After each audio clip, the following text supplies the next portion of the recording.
Hello, everyone. This is Lolly. I want to talk about scoreboards today. When I first discovered scoreboards, this was life-changing to me because I was using a ruler and a bone folder on my counter.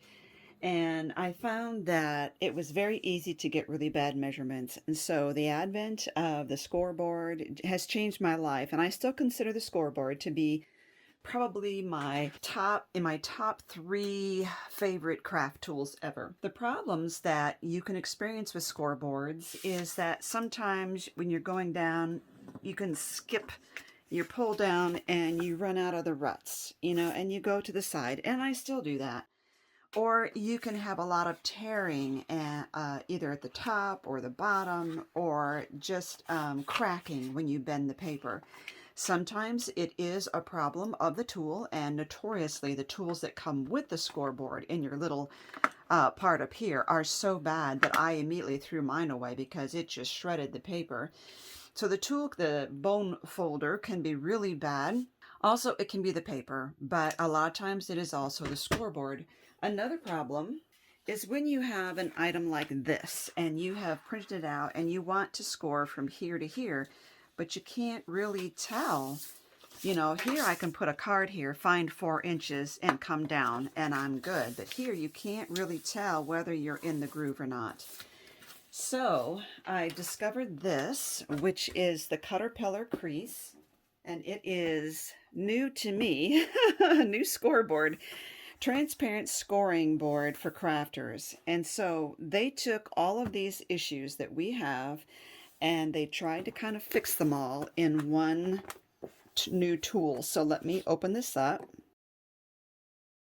I have not taken it out of the box yet, as you can see, but I do love my Cutterpillar Pro ABS paper trimmer, and I will give you a link down below to that video.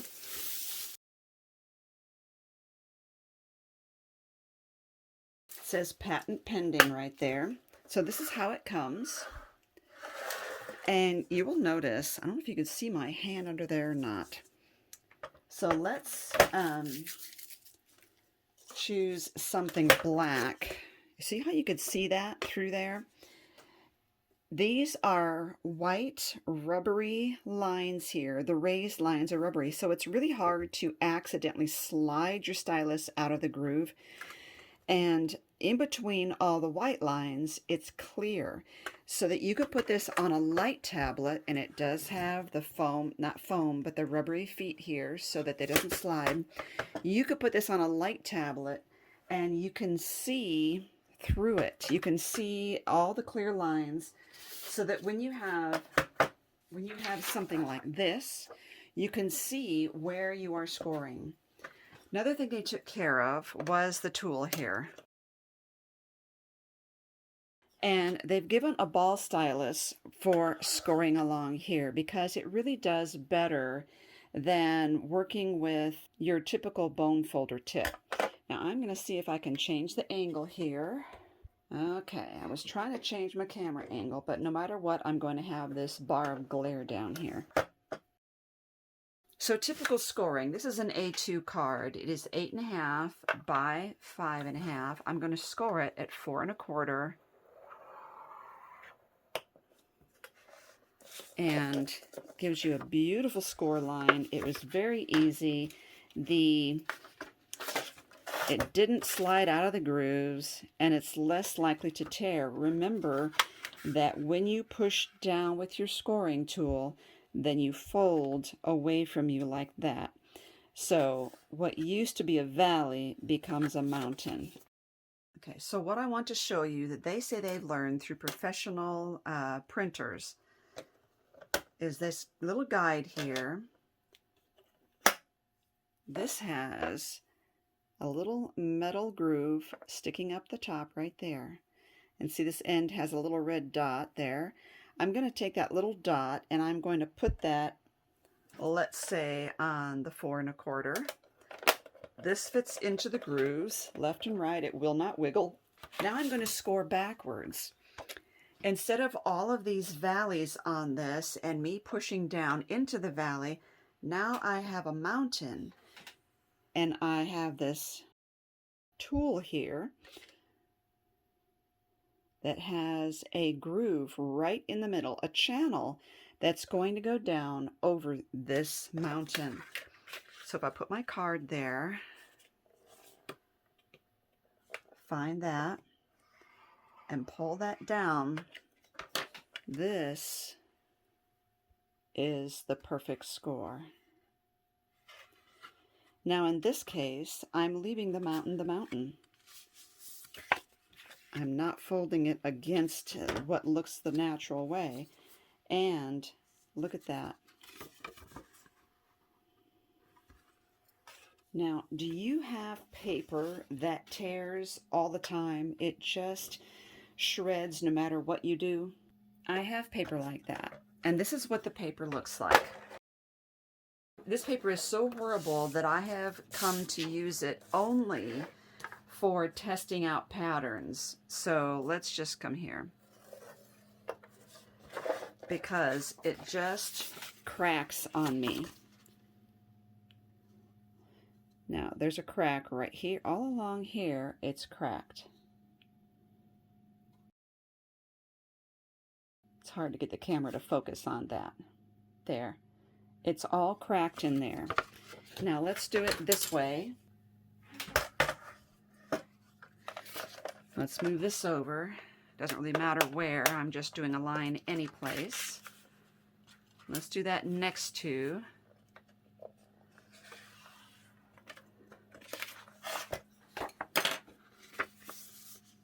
Perfect.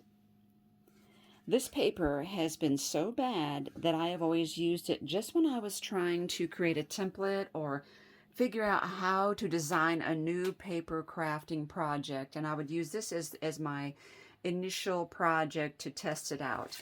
And now even this doesn't crack. I am simply amazed. So I think that this is actually worth the investment. It definitely is a little more expensive than my other scoring boards. Another problem I've had with scoring boards that I don't think the Cutterpillar even addressed. Well, they do. They mentioned that the measurements can be off. That I have a couple scoreboards where the 4 1/4 is always crooked.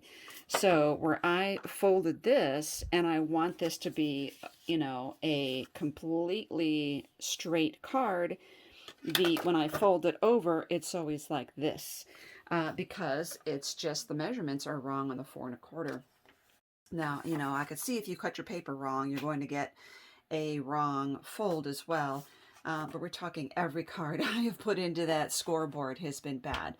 So I am thrilled with this. Make sure you also look down below at my link that I give you to the Cutterpillar Pro paper trimmer. It's a very old video of mine, but I've had this paper trimmer now for a long time and I love it. And if you have weak hands like I do, you will love this paper trimmer. It does take some getting used to because of what we're used to doing paper trimming a certain way. And once you just learn this, it's perfect. And now my husband has gotten into watercolor painting and he's loving my paper trimmer for trimming down all his watercolor paper. So far I'm in love with the whole Cutterpillar line. I do not have the Cutterpillar Glow, which is their version of the of a light tablet. Now when you put this in, there's a hole at the top here. It goes in the top and then you snap it into place. And this goes down in its little container. Another thing I'm impressed with is how easy this is to open. The flap on the other one is so hard to open. There is a carrying case available for this as well, and I just really think you're going to love using this. And this is not sponsored by Cutterpillar at all. They don't even know that I bought one of these, and I am happy to give this a real positive review of 2 thumbs up. Please consider subscribing and giving this video a thumbs up if this helped you out.